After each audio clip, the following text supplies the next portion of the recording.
પેરિયાર ડેમમાં પાણીનું સ્તર 135.60 ફૂટે પહોંચતા તાત્કાલિક 3220 લોકોને સુરક્ષિત સ્થળે ખસેડવામાં આવ્યા। મુલ્લા પેરિયાર ડેમમાં પાણીનું સ્તર 135.60 ફૂટે પહોંચતા તાત્કાલિક 3220 લોકોને સુરક્ષિત સ્થળે ખસેડવામાં આવ્યા। મુલ્લા પેરિયાર ડેમમાં ભારે વરસાદને કારણે પાણીનું સ્તર ઝડપથી વધ્યું છે અને 135.60 ફૂટ સુધી પહોંચી ગયું છે, જે તેની મહત્તમ ક્ષમતા 142 ફૂટથી ખૂબ નજીક છે।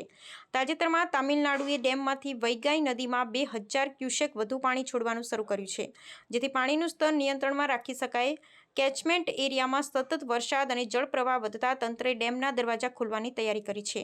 જિલ્લા વહીવટી તંત્રે નજીકના વિસ્તારોમાં રહેતા 3220 લોકોને સલામતીના ભાગરૂપે સ્થળાંતર કરાવ્યા છે। ખાસ કરી ઉથમપલયમ અને આસપાસના વિસ્તારોમાં નદીના કિનારે જવાનું ટાળવા ચેતવણી આપવામાં આવી છે। તંત્રે 20 રાહત કેમ્પો પણ શરૂ કર્યા છે, જેથી અસરગ્રસ્ત લોકોને તાત્કાલિક મદદ મળી શકે।